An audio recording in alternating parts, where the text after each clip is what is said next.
Shalom saudara yang terkasih dalam Kristus. Salam jumpa dalam program Tuhan adalah Gembalaku. Hari ini mungkin kita bangun dengan semangat yang besar, dan itu sesuatu yang baik. Tapi semangat yang besar juga perlu hati yang rendah.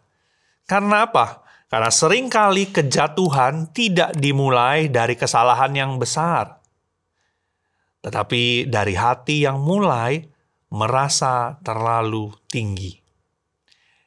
Saya mau mengajak kita kembali membaca dari Amsal 16, ayat yang ke-18 dan 19.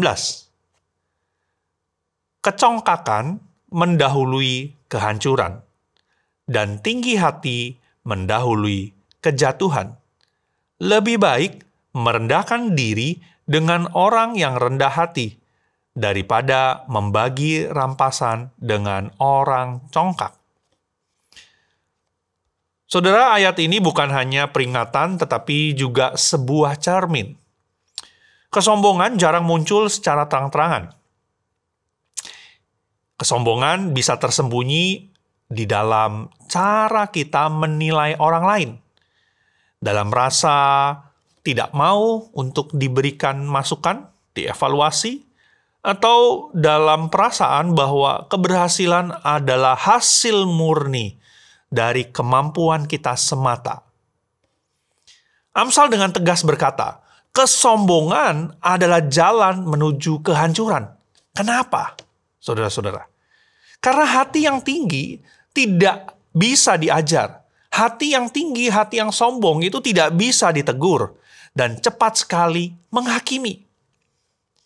Dan orang yang hidup seperti itu cepat atau lambat pada akhirnya akan jatuh. Kalau bukan secara lahiriah, pasti secara batin. Tentu kita mengingat bagaimana kejatuhan malaikat diawali dengan kesombongan yang membuat mereka akhirnya melawan Tuhan. Jangan sampai setiap kita melakukan hal yang sama. Karena itu di dalam ayat 19 menawarkan jalan yang lebih baik. Apa itu? Mari kita merendahkan diri.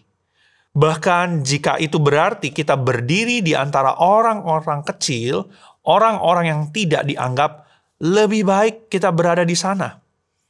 Asalkan hati setiap kita itu benar di hadapan Tuhan. Seorang pemimpin pernah berkata, saya tidak pernah takut gagal, tetapi saya takut berhasil, lalu lupa Tuhan. Ia menceritakan bagaimana di saat kepemimpinannya mulai berkembang, ia mulai merasa tidak butuh masukan orang lain. Ia mulai sibuk dengan jadwalnya sendiri dan lupa untuk berdoa, berlutut, lupa akan Tuhan. Sampai akhirnya ia diingatkan Tuhan lewat kegagalan kecil yang memalukan. Dan katanya, itu bukanlah kejatuhan karena dosa yang besar, tetapi karena hati saya yang tidak bersandar lagi kepada Tuhan. Dari situlah ia kembali belajar untuk merendahkan diri. Saudara, bagaimana dengan kita? Apakah kita mulai merasa lebih tahu, lebih layak, atau kita merasa saya nggak perlu nasihat dari siapapun, saya bisa? Apa kita mengukur keberhasilan hanya dari pujian dan pencapaian? Hari ini, marilah setiap kita meminta kepada Tuhan untuk menjaga hati kita supaya tetap rendah.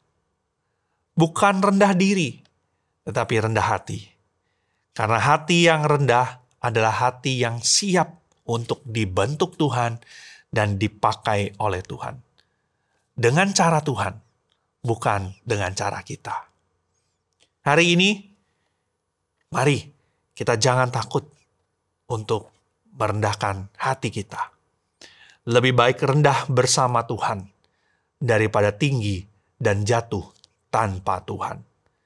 Tinggikanlah Tuhan, dan Ia akan mengangkat setiap kita pada waktunya. Kiranya Tuhan menyertai hati setiap kita hari ini. Mari kita bersatu dalam doa. Ya Tuhan, seringkali keberhasilan, pencapaian yang kami dapatkan membuat kami lupa diri. Membuat kami merasa bahwa semua karena kami. Tapi sesungguhnya kami bisa berhasil semua juga karena Engkau. Tuhan, biarlah kami boleh ingat hal ini. Tolong Tuhan supaya kami tidak menjadi orang-orang yang congkak. Orang-orang yang pada akhirnya melupakan Engkau dan tidak mau belajar untuk mendengarkan. Kalau ada saatnya kami seperti itu, biarlah Engkau yang menegur kami dan ampunilah kami. Tuhan, kami mau menjadi orang-orang yang memiliki hati yang mau merendahkan diri kami. Biarlah kami juga boleh menghargai setiap orang yang ada bersama dengan kami. Tolonglah kami ya Tuhan. Inilah doa kami. Dan kami menyerahkan diri kami ke dalam tangan-Mu. Di dalam nama Tuhan kami, Tuhan Yesus, kami berdoa dan mengucap syukur. Amin. Tuhan Yesus memberkati.